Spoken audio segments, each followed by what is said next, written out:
Fala galera, mais um ótimo dia aí para uma aula de física.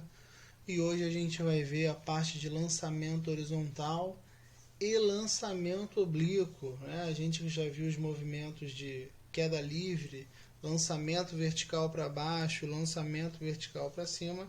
Agora a gente vai ver um outro tipo de movimento.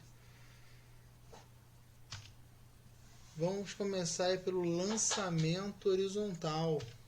Então, quando um corpo é lançado horizontalmente no vácuo nas proximidades da superfície terrestre, ele descreve em relação à Terra uma trajetória parabólica, tá?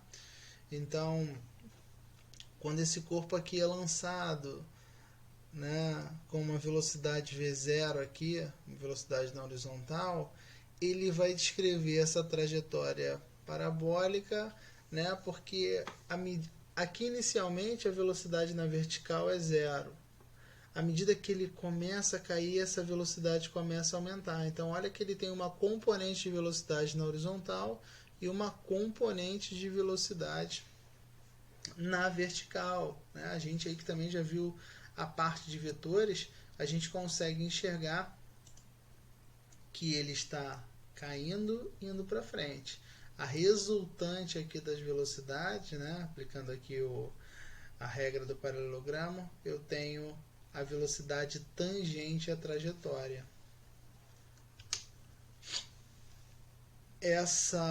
Esse movimento aqui de queda, essa trajetória parabólica, porque ocorre uma composição de movimento, né? Tem dois movimentos simultâneos, o movimento de queda livre e esse movimento na horizontal que eu acabei de falar, né? Então a gente pode analisar tanto o lançamento horizontal como o lançamento oblíquo, né?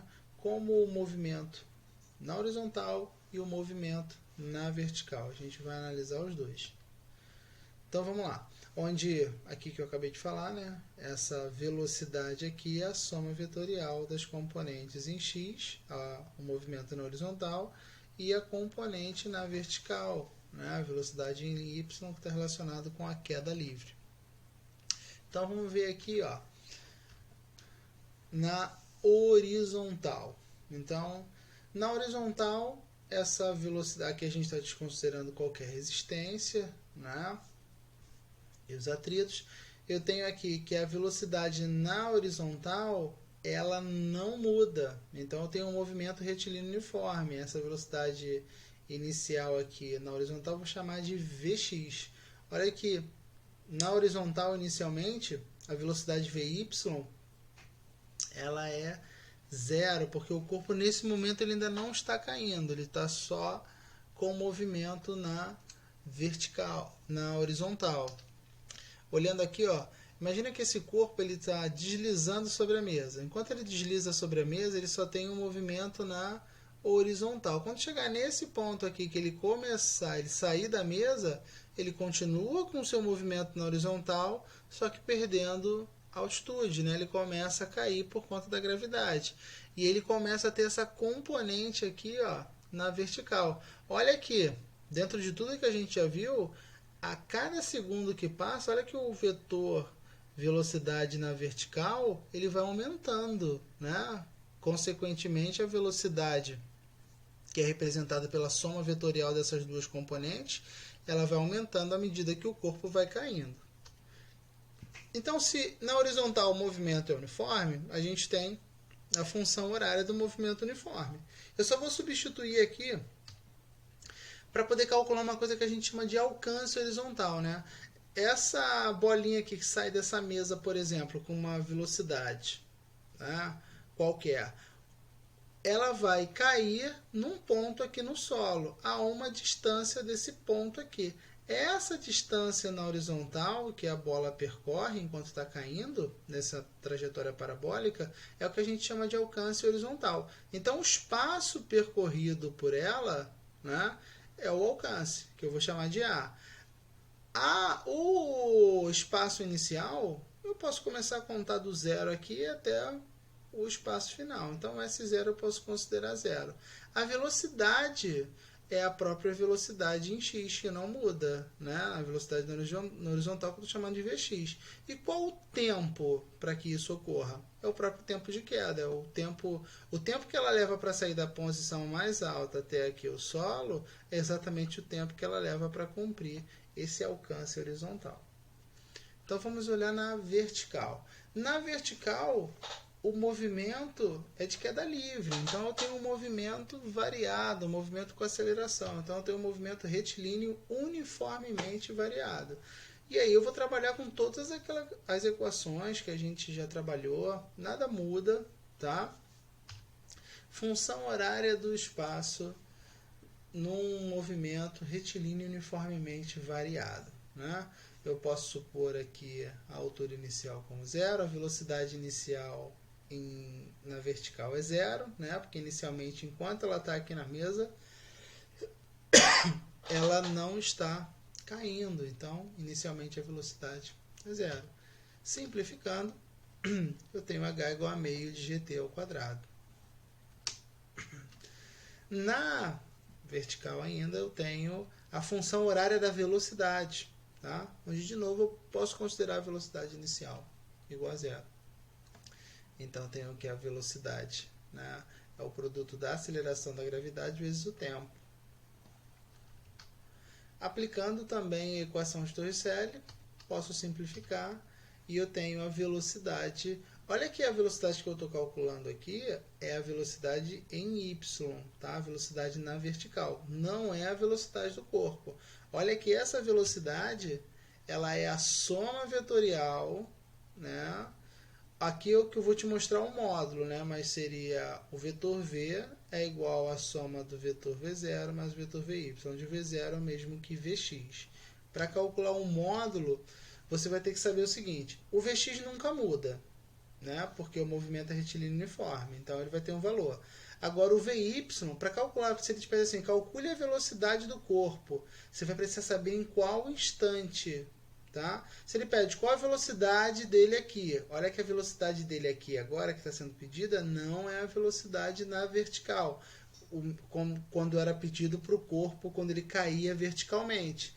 Agora, essa velocidade aqui ela possui duas componentes, então você vai ter sempre que pedir para calcular a velocidade. Num caso de lançamento horizontal ou lançamento oblíquo, você vai precisar saber quanto vale a velocidade em x, que ela é uniforme, então um valor fixo lá, às vezes você precisa calcular. E a velocidade em y, ela depende do intervalo de tempo, né? Por exemplo, vamos supor que aqui seja 1 segundo. Se a gente considerar a aceleração da gravidade como 10 metros por segundo ao quadrado, a velocidade aqui em y é 10 metros por segundo ao quadrado. Se aqui já passaram 2 segundos, aqui já seria 20 metros por segundo. Aqui 10 metros por segundo, aqui 20 metros por segundo. E aí a velocidade é a raiz dessa soma de quadrados, tá? Então vamos para o próximo, para o lançamento oblíquo, né? No caso, por exemplo, de uma cobrança de falta, considerando que o jogador aqui ele vai tentar fazer com que a bola passe por cima da barreira, por exemplo, que ele poderia tocar e fazer com que a bola deslizasse no chão. Não é esse exemplo que eu estou querendo. Aquele onde ele bate na bola, essa bola sobe e depois ela cai.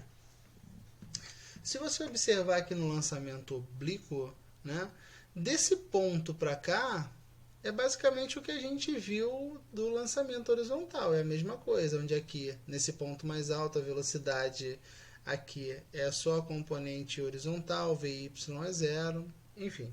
Vamos ver tudo isso por partes, para não enrolar.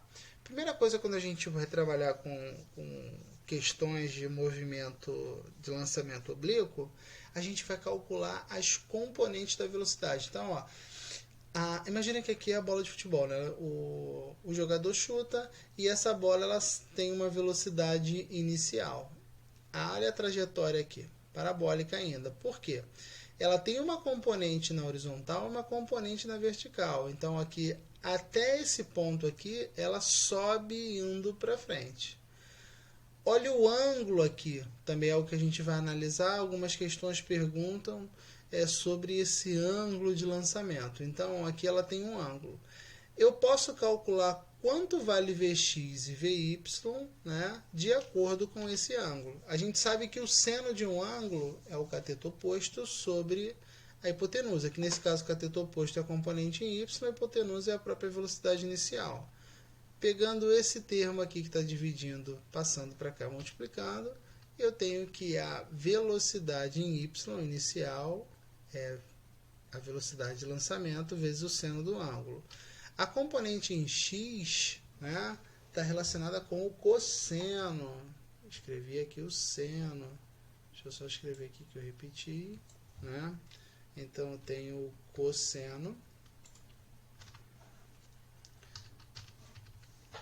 Então, cosseno do ângulo é o cateto adjacente sobre a hipotenusa. Arrumando aqui, a minha componente em x é V0 cosseno θ. Então, basicamente, vai ser sempre assim, né? A componente em y, a velocidade inicial vezes o seno, a componente em x, a velocidade inicial vezes o cosseno.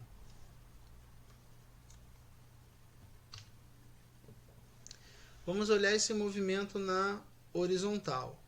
Aqui, ó, só para você ver o seguinte, aqui é o início, né, onde ela sai com esse ângulo aqui, com essa velocidade. Então, quando essa bola está subindo, né, ela acaba indo contra a gravidade. Então, a velocidade dela está diminuindo na vertical. A componente vertical ela diminui. A horizontal permanece constante, movimento retilíneo uniforme. Então, essa bola vai subindo, a componente em y diminui, diminui, diminui, até que no ponto mais alto, né, aqui é onde é a altura máxima, que também pode ser pedido para calcular, aqui nesse ponto, se te pede para calcular a velocidade, lembra, não está pedindo para calcular a componente em y ou a componente em x. Está pedindo para calcular a velocidade, que é uma relação entre as duas componentes. No ponto mais alto, a velocidade em y é zero. Né? Ela sobe, sobe, sobe, sobe, zera, e aqui ela retornaria a cair. E aí a velocidade em y volta a aumentar de novo. Tá? Mas vamos lá, para a horizontal. Movimento retilíneo uniforme, como a gente já viu, função horária do espaço, e para calcular o alcance horizontal. Olha que o alcance aqui é a distância desse ponto de partida até o ponto que ela toca ao solo. Pô, Leandro, mas agora você colocou aqui o tempo de voo, não era tempo de queda. Por quê? Agora o tempo que essa partícula leva, né, para realizar esse alcance horizontal é o tempo que ela leva para subir, mais o tempo que ela leva para descer. Como a gente está desconsiderando todos os atritos, né, esses tempos eles são iguais. Então, esse tempo de voo nada mais é do que o tempo de subida mais o tempo de queda. A velocidade em x, a gente já viu que é V0 cosseno θ. Substituindo no alcance, a gente tem aqui que o alcance vai ser dado por V0 ao quadrado vezes seno de 2θ. Tá? Às vezes é perguntado qual o alcance máximo. Esse alcance máximo ele vai estar relacionado com o ângulo. Tá? Para o alcance máximo, se a gente olhar aqui, seno de 2θ ele tem que ser igual a 1. Né? Com isso, 2θ tem que ser igual a 90. Lembrando que o seno que dá 1, né, é o seno de 90.